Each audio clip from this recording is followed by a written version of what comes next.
Après un mois de janvier mouvementé, le premier trimestre de l'année a montré une hausse rapide de la construction.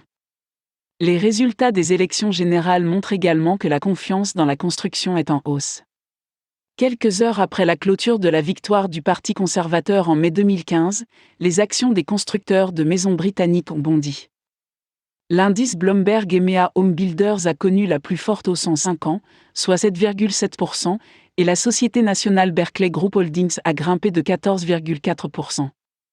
Selon les analystes, cela s'explique par le fait qu'un gouvernement Cameron n'imposerait pas de taxes sur les résidences secondaires ou de restrictions sur l'augmentation des loyers. Il est logique que les propriétés dont le rendement net est meilleur prennent de la valeur. Et cela intervient au cours d'un trimestre déjà fort, T1 2015, pour la construction de logements, qui a vu 40 280 nouveaux logements enregistrés auprès du National House Building Council, le nombre le plus élevé depuis 2007 au cours du trimestre comparable. Pour les investisseurs et les travailleurs du secteur de la construction. Non seulement la demande de logement est forte, ce qui est bien documenté et considéré comme une crise, mais d'autres facteurs qui animent le marché semblent fonctionner pour faire du logement un investissement intelligent. Ces facteurs sont les suivants. L'engagement de M. Cameron en faveur du logement, alors que le sujet du logement abordable était beaucoup plus la propriété du Parti travailliste, M. Cameron a fait campagne sur le maintien de taux hypothécaires plus bas, la construction de plus de logements abordables, dont 200 000 maisons de démarrage pour les acheteurs de moins de 40 ans, et de nouvelles initiatives d'épargne. Programme de prêts pour aider les acheteurs, le gouvernement a accru son engagement sur le marché du logement en mettant clairement l'accent sur la facilitation de l'accès à la propriété pour les primo-accédants.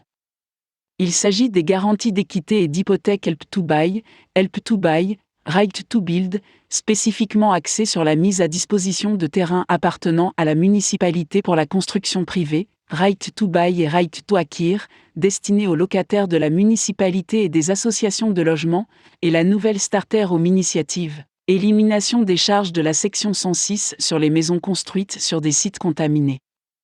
Notamment, toutes ces mesures stimulent les industries de la construction et du bâtiment. En outre, M. Cameron a proposé un ISA d'aide à l'achat pour encourager les jeunes à épargner pour leurs dépôts. Les initiatives introduites en 2013 ont déjà eu un effet mesurable en 2 ans.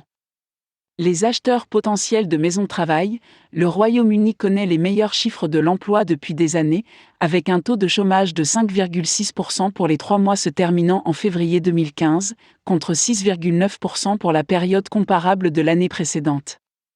Il convient de noter qu'avec la victoire des conservateurs dans les urnes, les prédictions concernant les prix des logements prévoient une hausse significative, 10 à 20%.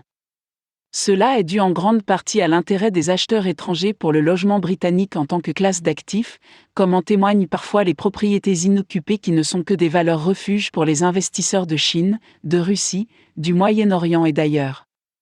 Cela affecte directement les maisons à prix élevés, mais aussi celles à prix plus bas, car les autres acheteurs sont poussés vers le bas par les maisons à prix élevés. La demande n'est jamais remise en question, étant donné qu'1 million d'adultes actifs au Royaume-Uni n'ont actuellement pas la possibilité d'acheter ou même de louer une maison là où c'est nécessaire. Les fonds d'investissement qui peuvent mettre des terrains en valeur peuvent avoir des retombées positives sur le reste du marché. L'investissement dans les terrains britanniques est depuis longtemps considéré comme l'un des placements les plus judicieux. Mais le marché comporte de nombreuses variables, par exemple, la campagne électorale qui vient de s'achever, qui peuvent affecter l'aspect économique de l'achat d'une maison. Parlez-en à un conseiller financier indépendant pour savoir comment gérer ces inconnus.